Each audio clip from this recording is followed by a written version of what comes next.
Mastering commercial work is how you master the conversational delivery. Isn't it the other way around? Mastering the conversational delivery is how you master commercial work? I think they're one and the same.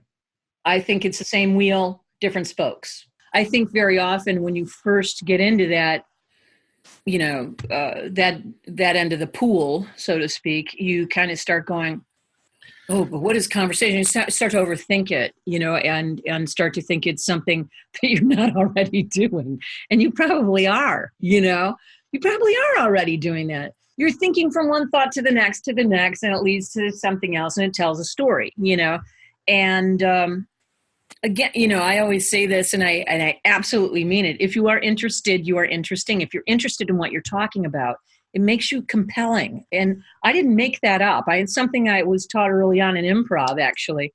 And if you are interested, you are interesting. And it played out in every aspect of performance and training that I've ever gotten or given, it has been that element. And I still believe it's an absolute staple. It's a tenet in all manner of performance, is that interest level. Are you interested in what you're talking about? And it shows when you're not, and I think that's a big component to conversational, is that interest level.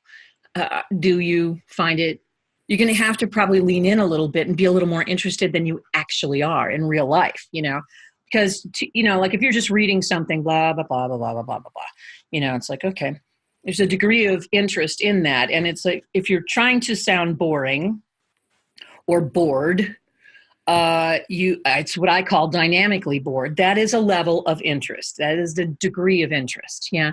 And I think that plays into conversational very much so. Cause it's like, well, are you someone who's continually bored about everything or something like that? I guess, and this kind of thing. There's a dynamic to it. You can calibrate it, so use it in your, because it immediately evokes point of view and it's intriguing. We're fascinated with what each other thinks. It doesn't even matter if we agree or not. What is it? Do I think that? Oh, I never thought that before. So what we immediately do, as listener viewers, so you got to think about how is that engaging your audience? You know what I mean? And it's how engaged are you?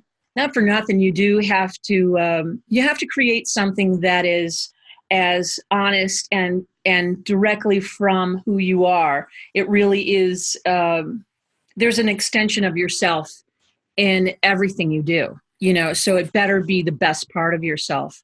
And so that's what conversational actually is. They don't want it to sound like anyone's putting words in your mouth. So it better sound, if you're going to play the role, be that, persona that is, it could be a heightened sense of reality, either commercially or corporate type of, authority, something of that nature. You still have to be relatable, and I think commercial work and exposing yourself to commercial work actually lends itself to creating more natural and conversational reads, and vice versa. I think I don't think one comes in front of the other necessarily. I think it's different with each individual. I think some people come more naturally. Go, oh, I'm in a commercial. This is so weird.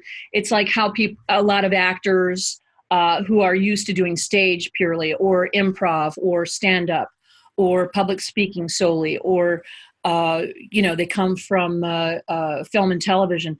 Oh, voiceover is different than any. What's different is you and what your assets are and what you bring to the table and what you do best. And again, capitalizing on that, really kind of focusing on that and expanding on that. That's where conversational comes into just about anything that anyone wants you to do. They want it to sound like you. They don't want, and it sounds so dull to a talent coming into this. It's like, I didn't get into this because I want to be myself. I got into this because I wanted to be somebody else.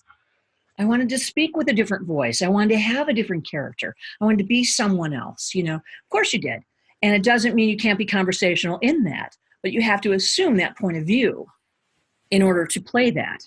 And so what is the point of view, and really kind of giving your all to that point of view, whether it's yours or not. You have to assume it. And that's why it's called voice acting and not just voiceover, you know.